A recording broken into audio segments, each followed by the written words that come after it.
Guerra é paz, liberdade é escravidão, ignorância é força.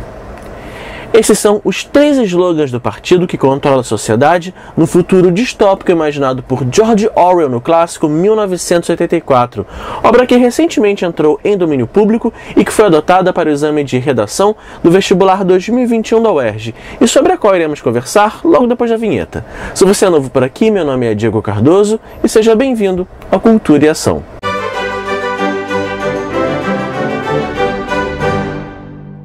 Em 1948, em meio à efervescência do temor por um terceiro conflito global após 2 devastadoras guerras mundiais, o britânico Eric Arthur Blair, tomando como referência o autoritarismo ascendente naquele período, imaginou uma sociedade totalmente destituída de suas liberdades individuais e governada por um regime totalitário. O resultado encontramos aqui nas páginas de 1984, publicado em 1949 sob seu já reconhecido pseudônimo autoral George Orwell, e que chegou às livrarias poucos meses antes de sua morte. O livro é ambientado em um futuro não muito distante daquela época. Em 1984, o mundo encontra-se politicamente dividido em 3 grandes potências estatais: Oceânia, Eurásia e Lestásia, que permanecem numa constante e incessante guerra umas contra as outras. O protagonista dessa história é Winston Smith, cidadão de Londres, na Oceânia, membro do Partido Externo e funcionário do Ministério da Verdade, que, inconformado com as atitudes e incoerências do governo, passa a se questionar sobre a ideologia imposta pelo partido. De certa maneira, a visão de mundo do partido era adotada com maior convicção entre as pessoas incapazes de entendê-la. Essas pessoas podiam ser levadas a acreditar nas violações mais flagrantes da realidade porque nunca entendiam por inteiro a enormidade do que se solicitava delas e não estavam suficientemente interessadas nos acontecimentos públicos para perceber o que se passava. Graças ao fato de não entenderem, conservavam a saúde mental. Limitavam-se a engolir tudo, e o que engoliam não lhes fazia mal, porque não deixava nenhum resíduo, exatamente como um grão de milho passa pelo corpo de uma ave sem ser digerido. Narrado em terceira pessoa, 1984 apresenta uma linguagem relativamente descomplicada, que proporciona uma leitura instigante e envolvente, mas não tão fluida quanto a que encontramos em distopias contemporâneas como os Jogos Vorazes, por exemplo. Temos aqui uma sociedade alienada e sufocada por um sistema elitista, opressor e autoritário, que se perpetua no poder, controlando e padronizando o comportamento dos indivíduos, por meio de mecanismos de vigilância tecnológica e humana. E todo aquele que apresentar qualquer conduta que contrarie esse padrão será perseguido pela polícia das ideias, cujos agentes podem ser qualquer pessoa, um amigo, um colega de trabalho e até mesmo sua família, lançando assim uma atmosfera paranoica sobre as relações interpessoais. Socialmente, os cidadãos da Oceânia estão organizados em 3 classes com funções e privilégios bem definidos. No topo da pirâmide social está o núcleo do partido, ou partido interno em algumas traduções, formada pela elite instruída e dominante. O segundo grupo é composto pelos membros do partido externo, a classe média, que funcionam como agentes do poder e massa de manobra da classe dominante, sendo, portanto, constantemente vigiados e manipulados. Por fim, existem os proletas, a massa trabalhadora não filiada ao partido que representa a maioria da população da Oceânia, uma classe invisível e sem importância para o governo, que é mantida sob controle através de uma política de pão e circo e baixa instrução, e justamente por isso não representam um grande perigo ao regime. Os proletas, ocorreu-lhe de repente, haviam permanecido nesse estado. Não eram leais nem a um partido, nem a um país, nem a uma ideia. Eram leais uns aos outros. Pela primeira vez na vida, não desprezou os proletas, nem pensou neles apenas como uma força inerte que um dia despertaria para a vida para reformar o mundo. Os proletas haviam permanecido humanos, não estavam enrijecidos por dentro. Haviam se aferrado às emoções primitivas que ele próprio era obrigado a repreender mediante um esforço consciente. O controle e vigilância da sociedade é exercido aqui por meio de mecanismos como as teletelas, uma espécie de televisão que transmite imagens ao mesmo tempo em que vigia a rotina e as relações interpessoais daqueles considerados importantes para justificar tal atenção.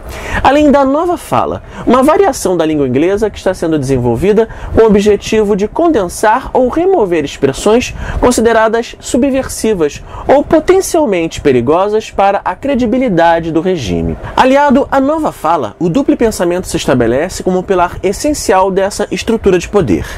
Trata-se de um método de controle do consciente coletivo marcado pela incoerência cognitiva, onde duas ideias, ainda que contraditórias, são passivamente aceitas como corretas. Por exemplo, sabemos que 2 mais 2 é igual a 4. Porém, poderia ser 5 caso esse fosse o desejo do partido. Ideia essa aceita com naturalidade e subserviência pelos indivíduos da Oceânia. A ideologia política desse partido, o Socin, é outro exemplo da influência do duplo pensamento.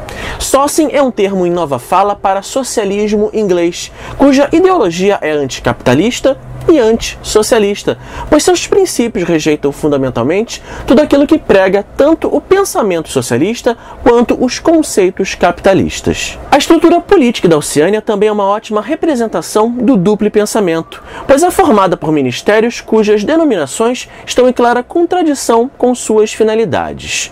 O Ministério da Paz, por exemplo, se ocupa da guerra, enquanto que o Ministério da Verdade reescreve o passado para modificar ou omitir informações que possam contradizer o partido. No centro dessa organização política encontra-se o Grande Irmão, figura onipresente, praticamente mítica, cuja adoração pública remonta ao conceito de divindade atribuída aos monarcas absolutistas da Europa do século XVI. Apesar de nunca ser visto pessoalmente, somente através de imagens, ele é aquele que tudo vê e controla na Oceânia, e símbolo máximo do poder do partido. Ninguém jamais viu o Grande Irmão. Ele é um rosto nos cartazes, uma voz na teletela. Podemos alimentar razoável certeza de que jamais morrerá e já existe considerável discussão quanto ao ano em que nasceu. O Grande Irmão é o disfarce escolhido pelo partido para mostrar seu mundo.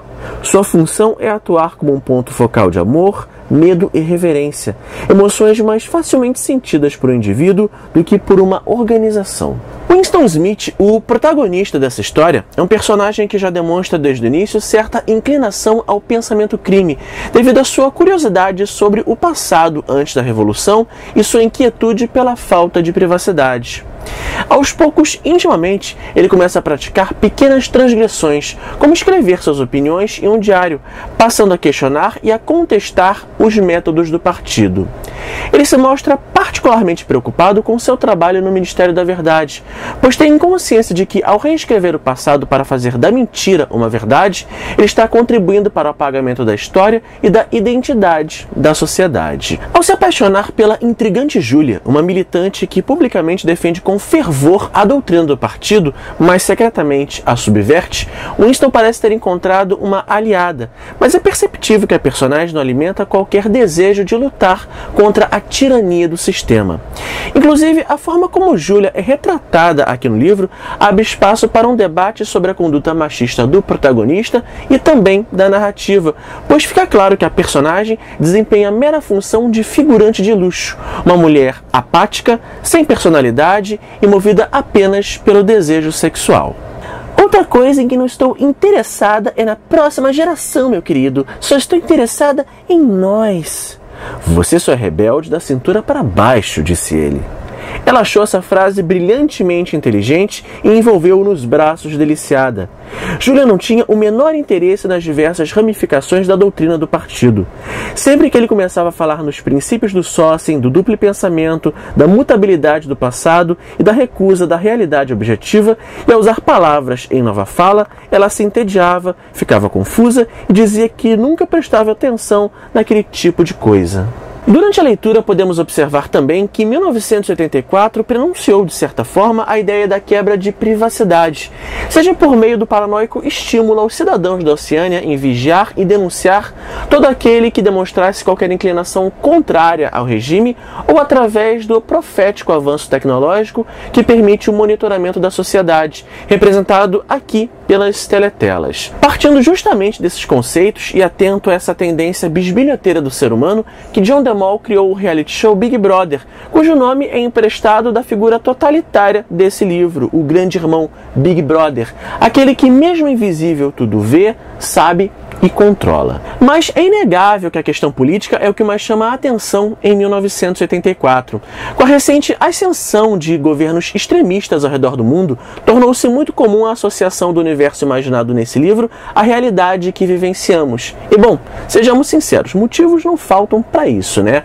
Adoração de figuras políticas, nacionalismo exagerado, revisionismo histórico, culto à ignorância e perseguições ideológicas são só alguns exemplos contemporâneos que dialogam com essa narrativa. Nada que seja exatamente uma novidade, pois eram comportamentos já observados lá em 1948, quando George Orwell escreveu essa distopia, que reflete justamente a preocupação do autor com o futuro da sociedade diante do avanço dessas tendências extremistas, algo que vemos ganhar força novamente nos dias de hoje e não apenas no campo político, pois, assim como no livro, a população também tem sua parcela de responsabilidade nesse cenário, seja silenciando diante de absurdos ou alimentando e apoiando comportamentos extremistas. Não é difícil de associar, por exemplo, os chamados justiceiros sociais e a cultura do cancelamento ao conceito de polícia das ideias e vaporização do indivíduo transgressor presentes aqui em 1984. Considerando tudo isso, a conclusão que podemos chegar a partir da proposta de George Orwell nesse livro é de que não existe ditadura do bem. Nenhum governo que restrinja direitos e a liberdade do cidadão deve ser visto com simpatia, esteja ele alinhado à direita ou à esquerda do espectro político, e por isso todo e qualquer movimento que se apoie num controle totalitário deve ser energicamente combatido, sob risco de perdermos aquilo que nos torna essencialmente humanos, a empatia pelo próximo e o direito ao livre pensamento. Nesse sentido, polarizar o sócio e utilizar o conteúdo dessa obra como instrumento de ataque político a qualquer dos segmentos ideológicos na nossa realidade é um grande equívoco, pois em 1984, na verdade, um importante exercício ao senso crítico do leitor, estimulando uma reflexão sobre as utopias e contradições que podemos observar em qualquer regime ou espectro político, além de ser uma advertência acerca dos rumos da sociedade e as eventuais consequências por não se opor à manipulação de políticas extremistas. O partido deseja poder exclusivamente em benefício próprio. Não estamos interessados no bem dos outros, só nos interessa o poder em si. Nem riqueza, nem luxo, nem vida longa, nem felicidade. Só o poder pelo poder. Poder puro. 1984 pode ser considerado um fenômeno cultural que vai muito além do fato de ter inspirado a criação do reality show Big Brother. Podemos encontrar influências e referências diretas e indiretas da obra em filmes, séries, músicas, jogos, peças e até mesmo em outros livros. Ele já foi 2 vezes adaptado para o cinema. A primeira em 1956 e a segunda em 1984.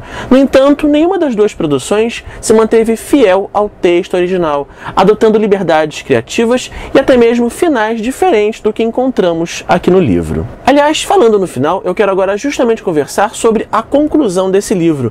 Por isso, encerro esse vídeo aqui para vocês que ainda não leram 1984, pois irei revelar informações importantes sobre o enredo que certamente irão impactar na sua experiência de leitura. Aqui na descrição do vídeo eu vou deixar links patrocinados das diversas edições desse livro disponíveis atualmente no mercado. Ao comprar através deles, você estará contribuindo para o canal e desde já eu agradeço. Se você gostou do vídeo, não esqueça de dar aquele joinha e também de compartilhar para ajudar a divulgar, ok? Siga agora então por sua conta e risco. Você é uma peça defeituosa, Winston, uma nódoa a ser limpa. Não acabei de dizer que somos diferentes dos perseguidores do passado? Não nos contentamos com a obediência negativa, nem com a submissão mais abjeta. Quando finalmente se render a nós, terá que ser por livre e espontânea vontade. Não destruímos o herege porque ele resiste a nós. Enquanto ele se mostrar resistente, jamais o destruiremos. Nós o convertemos, capturamos o âmago de sua mente, remodelamos o herege, extirpamos dele todo o mal e toda a ilusão. Trazemos o indivíduo para o nosso lado, não de forma superficial, mas genuinamente, de corpo e alma. Antes de eliminá-lo, fazemos com que se torne um de nós. Na última parte de 1984, Winston é capturado e levado para a prisão no Ministério do Amor, onde descobre que O'Brien, seu suposto aliado e membro da resistência, é na verdade um agente da polícia das ideias.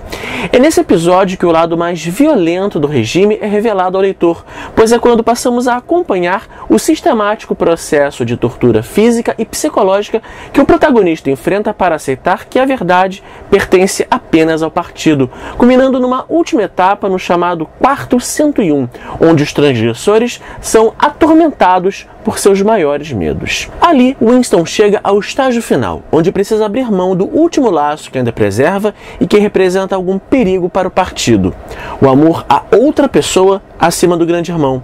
É quando ele finalmente traz Julia, ao desejar transferir para ela o seu sofrimento, concluindo assim de forma bem sucedida esse processo de lavagem cerebral, o que se confirma nos parágrafos finais dessa obra, onde vemos Winston admitir que ama o grande irmão. Dessa forma, a narrativa termina com uma mensagem de desesperança, onde aparentemente o totalitarismo venceu. Digo aparentemente porque o apêndice desse livro, intitulado Os Princípios da Nova Fala, adota curiosamente uma narrativa no pretérito, abrindo espaço para interpretações acerca da queda do partido em algum momento no futuro dessa sociedade.